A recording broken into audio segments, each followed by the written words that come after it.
I didn't mean to listen. I was in the hallway, halfway between the kitchen and my bedroom, when Ryan's voice carried through the open door of the study. "I just think it's cleaner this way," he said. "Cleaner." The word landed wrong. His father answered quietly. "The way men do when they think they're being reasonable.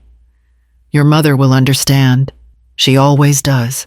The story you are about to hear is a work of fiction created by the Her Chains channel team, based on real-life situations to convey lessons about family, emotions, and human values. All characters and events are illustrative. Ryan exhaled. Not frustrated. Careful. This isn't personal. It's about fit.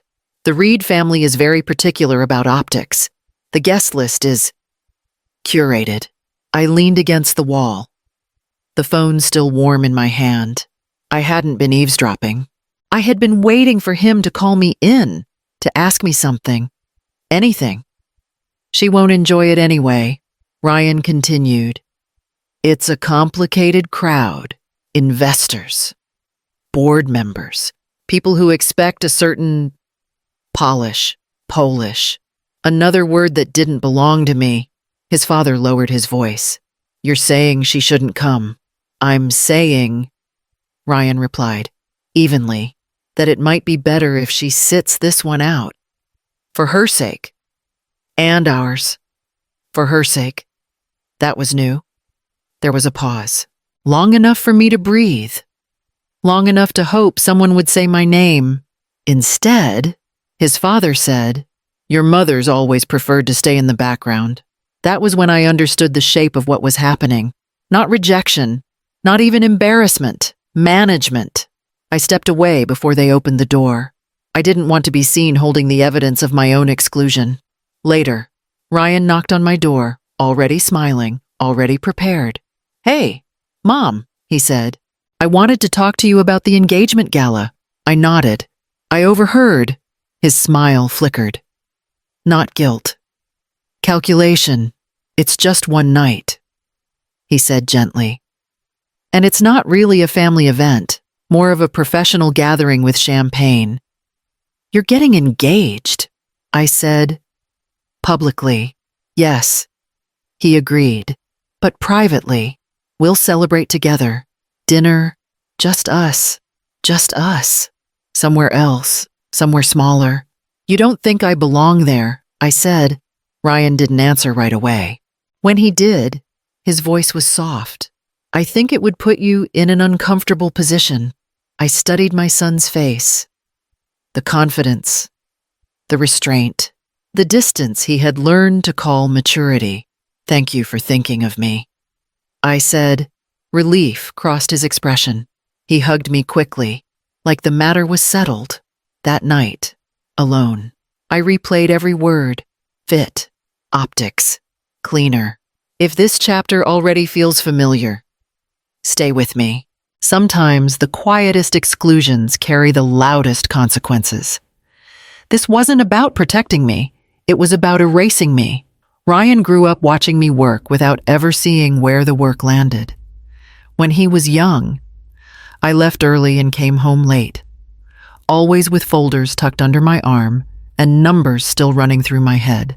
I handled contracts at the kitchen table. I took calls in the car so he wouldn't hear the strain in my voice. When layoffs hit the firm I was consulting for, I recalculated pricing models overnight so other people could keep their jobs. Ryan learned two things at once. The first was that things always worked out. Rent was paid, tuition cleared, the lights stayed on. The second was that none of it looked impressive. At school events, other parents arrived with titles that fit neatly on name tags. Vice president, partner, director. I showed up as Judith. When teachers asked what I did, I gave the shortest version possible. Consulting, operations, strategy. The details made people uncomfortable, too abstract, too quiet. Ryan absorbed that discomfort before he could name it. In his teenage years, he started correcting me gently. When I explained too much at dinner, his eyes would flick toward the table, a silent request to stop. When I asked questions about costs or margins in front of his friends' parents, his shoulders tightened. He learned how to redirect conversations the way other kids learned sports. "Mom, you don't have to get into all that," he once murmured in the car after a fundraiser. People just want things simple. Simple meant polished. Polished meant distance. By the time he went to college, he had perfected the art of selective silence. He talked about internships, firms, and networks. He stopped mentioning where he came from. He never asked what I was working on anymore. Not because he didn't care, but because caring didn't serve the future he was building. I watched him become fluent in rooms I had never needed to impress. He learned to wear confidence like a tailored jacket. He learned that success looked best when it appeared effortless and unburdened by history. And somewhere along the way, without cruelty or intention, he learned the most dangerous lesson of all. To move forward, you had to leave parts of yourself behind. My work in Phoenix followed a rhythm that never needed applause. Most mornings began with spreadsheets already open, numbers waiting patiently to be noticed. Hotels didn't call when things were going well. They reached out when silence crept into their lobbies, and no one could explain why. I preferred those calls. Problems spoke more honestly than people. The message about Reed Holdings arrived through an intermediary firm I had worked with for years. The subject line was careful. Hospitality portfolio underperforming. Discretion required. A video call followed. Cameras off on both sides. "We're bleeding money without seeing where," the analyst explained, voice tight. "Marketing spend is high, results are flat, access came next. Ad accounts. Booking data. Revenue reports stacked on top of each other like excuses. $2,800,000 had been poured into campaigns chasing the wrong guests in the wrong cities. Pricing hadn't shifted in months. Despite demand changing weekly, occupancy hovered stubbornly in the low 60s, as if the buildings themselves had given up. "They keep asking for new slogans," the analyst added. Frustration leaking through professionalism, as if words fix math. They don't. I worked quietly. Patterns surfaced. Demand curves flattened where flexibility should have lived. Mobile bookings dropped at the last step because forms were clumsy and unforgiving. Nothing dramatic, nothing theatrical, just neglect disguised as confidence. Recommendations went back clean and unembellished. Dynamic pricing tied to real demand. Campaigns shut down without sentiment. Budgets rerouted toward guests already searching, not those needing persuasion. A pause followed, then a response from higher up the chain. "This feels aggressive." "It's precise," I countered. "Aggressive would be doing nothing and hoping the market forgives you." Silence again. The kind that weighs decisions. Approval arrived before the end of the day. Weeks passed. Numbers shifted the way truth always does when it's finally acknowledged. Occupancy climbed. Revenue followed. Panic softened into cautious optimism. A new name appeared on the email threads soon after. Graham Reed. Measured. Direct.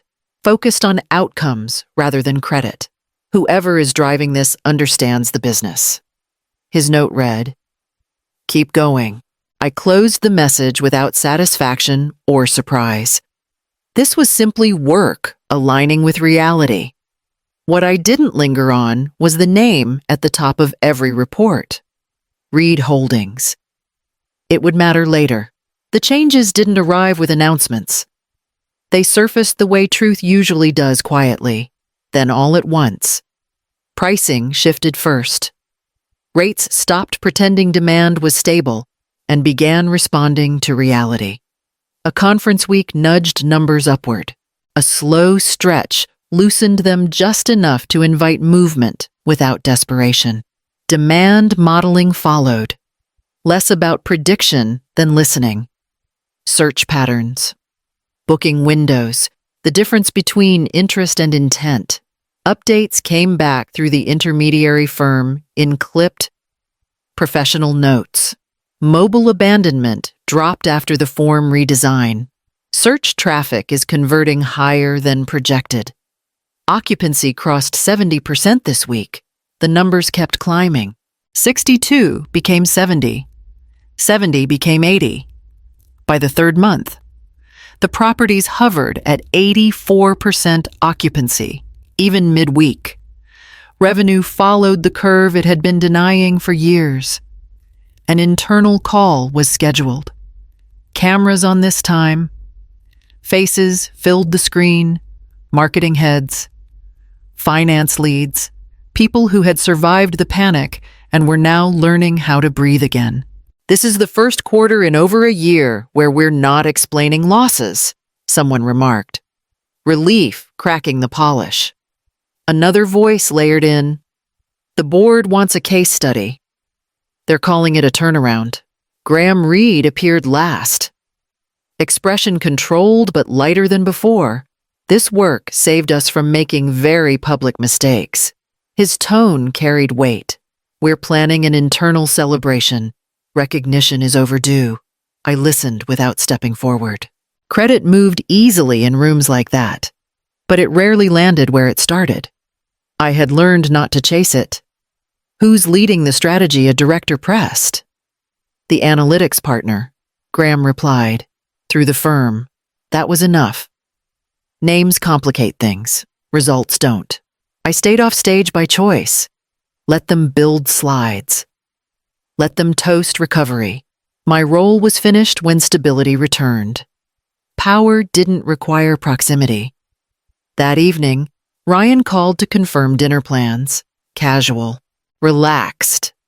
Proud in the way people get when life seems to align over pasta. He leaned back and mentioned work. A new case, a new circle, a new future. Have you heard of Reed Holdings? His voice carried mild curiosity. Nothing more. They've been buzzing lately. Hospitality group. Apparently, they turned things around fast. Smart people involved. I kept my expression neutral. Twirled my fork. Let the moment pass without interruption. That sounds impressive, I offered. He nodded. Already moving on to the next thought. Unaware of the numbers still open on my laptop at home. Unaware of the reports bearing his future in-law's name. Unaware that the turnaround he admired had been unfolding quietly, just beyond the edges of his attention. I learned the truth by accident, the way most betrayals arrive. A message from the intermediary firm blinked onto my screen late one afternoon, short, professional, forwarded for awareness. Reed Holdings appreciated the strategic direction. Mr. Keller spoke highly of the analytics approach and his familiarity with its principles. Mr. Keller, I read the sentence twice, then a third time. Familiarity did a lot of work there. It suggested involvement without stating it, confidence without ownership, proximity masquerading as contribution. The next call clarified what the email did not. Ryan's been very supportive of the data strategy, one of the associates noted casually. It helped reassure the board. Supportive, not leading, not designing, just close enough to let assumptions breathe. Later that week, Ryan mentioned a dinner with Samantha's parents. The tone was relaxed, almost pleased. They're fascinated by how Reed Holdings turned things around. He offered. I told them it's all about understanding systems, not just branding. I nodded. Let him continue. They liked that I could explain it, he added. Made things easier. Easier for whom hovered between us, unanswered. You didn't correct them, I observed. A pause followed. Brief. Controlled. There wasn't anything to correct. His voice replied carefully. I never claimed it was my work. No, I agreed. You let them think it was adjacent. His shoulders shifted, discomfort flashing and disappearing. That's how conversations work. People connect dots. People connect dots when silence hands them the pencil. I watched my son navigate the moment with the same polish he used in boardrooms. No denial, no confession. Just a narrowing of responsibility until nothing could be pinned down. This matters to you. He tried next. Softer now. You know how these families are. Yes, I did. They valued confidence more than accuracy. They trusted familiarity over truth. And my son had learned exactly how to stand close enough to benefit without stepping fully into the light.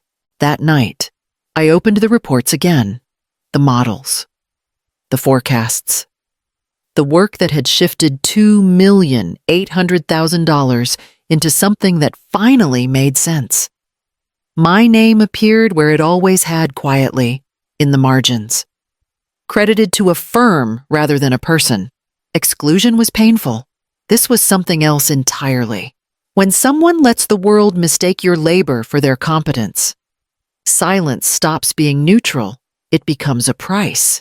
The invitation arrived without ceremony, which made it heavier. It came directly from Reed Holdings, not through the intermediary firm, not filtered or softened. The subject line carried no embellishment. Partners and Transformation, Gala Scottsdale. The message opened with gratitude, measured and deliberate, acknowledgement of the turnaround, recognition of sustained impact, then a line that shifted the ground beneath me. We would be honored by your presence as a strategic partner in operations and pricing. Strategic partner, not consultant, not support. Ownership of the work. Named at last. The date sat at the bottom of the message. The same weekend as Ryan's engagement gala, the same resort. Though the language framed it differently. Partners, family, celebration. I didn't need a calendar to understand the math. Attendance meant collision. Absence meant the story would continue without me. Edited cleanly. Simplified for comfort. A follow-up call came an hour later. Graham Reed's voice carried no uncertainty. We realized something important. He explained, "You've been protecting the work by staying invisible. But invisibility has costs. For us, and for you." I let the silence stretch. He waited. "We want you there." He continued, not to make a point, to set the record straight. After the call, Ryan's text arrived, cheerful and efficient. Finalizing guest arrangements. Everything's coming together. He didn't ask if I'd received an invitation. He didn't check my schedule. In his mind, the equation was already solved. I stood in the space between two narratives. One built on my silence. The other prepared to acknowledge it. The choice wasn't about revenge. It wasn't about exposure. It was about whether I would continue absorbing the cost of being convenient. By evening, my reply to Reed Holdings was brief. I will attend. No explanations. No conditions. The decision settled quietly, the way all irreversible things do. I arrived early, as requested. Not out of nerves, but because timing mattered tonight. The coordinator at the entrance checked my name, paused, then straightened. Her tone shifted from routine to attentive. "Ms. Keller, welcome. Mr. Reed asked that you be escorted inside." Inside was quieter than I expected. Not empty, just restrained. Conversations stayed low, measured. People here were practiced at waiting for the right moment to be seen. A staff member approached, tablet in hand. "We'll have you positioned near the transformation wall for the unveiling." The word you landed with intention, not optional, not negotiable. I followed without comment. The wall stretched along one side of the foyer, still partially concealed by soft panels. Frames waited beneath the fabric, their outlines unmistakable. Names and numbers hidden for now, a promise deferred. "Everything is running on schedule," the coordinator offered, as if reassurance were needed. "Partners will be acknowledged before family remarks." Partners. The hierarchy was clear. I had simply never been placed on the correct rung before. Graham Reed appeared briefly, confidence tempered by focus. "I'm glad you're here." His voice carried certainty, not relief. "This matters." I inclined my head. "So does accuracy." He smiled at that, then moved on. Pulled back into the machinery of the evening, guests filtered in steadily, board members, executives, people who shook hands without squeezing. A few nodded in my direction, curiosity flickering behind polite expressions. No one asked who I was. They assumed the answer would reveal itself in time. The doors opened again. Ryan entered with Samantha beside him, posture perfect, expression tuned to the room. He looked comfortable here, earned or not. He had practiced belonging until it became convincing. Their arrival shifted the energy. Conversations adjusted course. Attention followed them in waves. I stayed where I was, a fixed point near a wall still waiting to speak. Ryan laughed at something Samantha whispered. Then his gaze lifted. It moved across the space without urgency. Scanning faces. Registering shapes. When it reached me, it stopped. The pause was subtle. Barely visible to anyone else, but it was there. And for the first time that night, he realized he hadn't walked into this room alone. The room settled without being asked. Graham Reed stepped forward, glass untouched, posture composed. "Tonight is about continuity." His voice carried evenly. About people who stabilized what others thought was already lost. Names followed. Teams. Departments. Applause rose and fell in practiced rhythm. Then his attention shifted. Subtle, but precise. One role deserves clarity. He turned slightly toward the wall. A panel slid aside. Judith Keller. He continued, tone unchanged. Strategic partner in operations and pricing. The architect behind the demand model that redirected $2,800,000 from noise into performance. The words landed cleanly. No flourish, no pause for drama. Applause spread anyway. Not loud, not explosive. It carried weight. The kind that comes from comprehension rather than surprise. I remained where I stood. No step forward, no wave. Recognition didn't require movement. Whispers threaded through the room. Keller, same last name. Heads turned, then turned again. Samantha's father leaned toward Ryan, voice low enough to be intimate, high enough to be heard. "Your mother," Ryan's jaw tightened. His eyes flicked from the wall to me, then back again, as if alignment might undo what had already connected. Graham continued, unbothered by the shift. Occupancy rose from 62% to 84% across the portfolio. Revenue stabilized. Confidence returned. That doesn't happen by accident. Silence followed. Not awkward. Final. Ryan stood very still. The polish didn't leave him. But something underneath recalibrated. Not embarrassment. Recognition. I met his gaze once. No challenge. No invitation. If this moment resonates, stay with me. What comes next isn't louder, it's sharper. The room moved on, but the truth had already taken its seat. Ryan found me in a quiet corridor just off the main hall. The kind of space designed for staff, not conversations like this. I didn't know. His voice came first, low and tight. If I had, I raised a hand. Not to stop him, but to slow the moment. He did. "You knew enough," I replied. "You knew who I was to you. You chose the rest." His shoulders sagged slightly, as if the weight had finally found somewhere to land. "I was trying to protect you. That room can be brutal. That room wasn't the danger." I answered. "The story you were telling was..." He looked away, jaw working. "I never said the work was mine, but no," I agreed. "You let it orbit you, close enough to warm you, far enough not to burn." Silence filled the space between us. Not hostile, just exposed. "I didn't think it would come to this," he murmured. That's the problem. My voice stayed even. You planned for optics. You didn't plan for truth. He turned back, eyes searching my face. Softer now. What do you want from me? The question carried years of unspoken expectations. I want you to stop managing me. I answered, I'm not a liability to be minimized. I'm not a past to be hidden.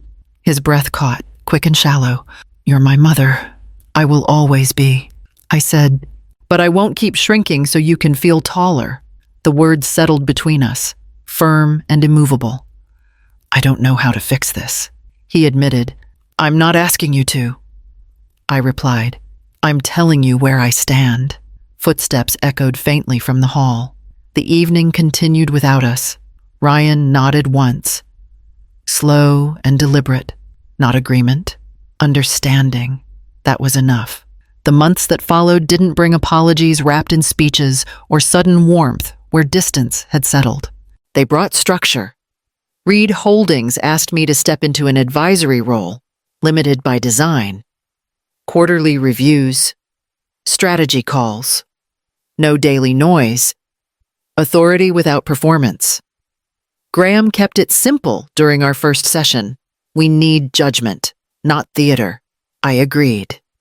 The work spoke cleanly when no one interrupted it. Ryan kept his distance. Not avoidance precision. He sent updates when necessary, invitations when appropriate. Silence when the truth felt heavier than politeness.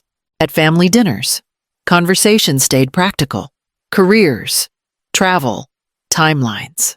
We no longer negotiated my presence like a liability. We respected it like a boundary. One evening, he tried to soften the space. I'm learning, his voice offered. Careful again. Different this time. It takes longer than I thought. I nodded. Learning doesn't require witnesses. The board role changed how people approached me. Less curiosity, more listening. When disagreements surfaced, I didn't explain myself twice. Here's the model I would offer.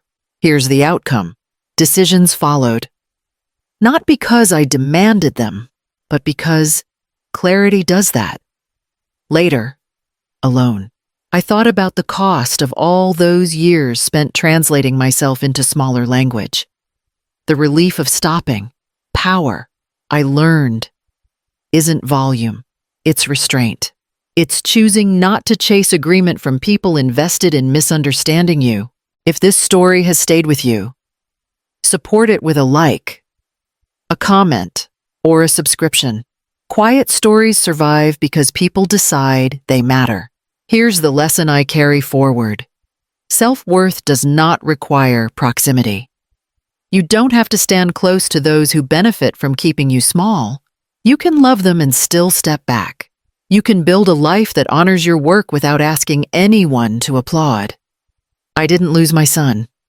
I lost the habit of explaining myself, and in that silence, something steadier finally took its place.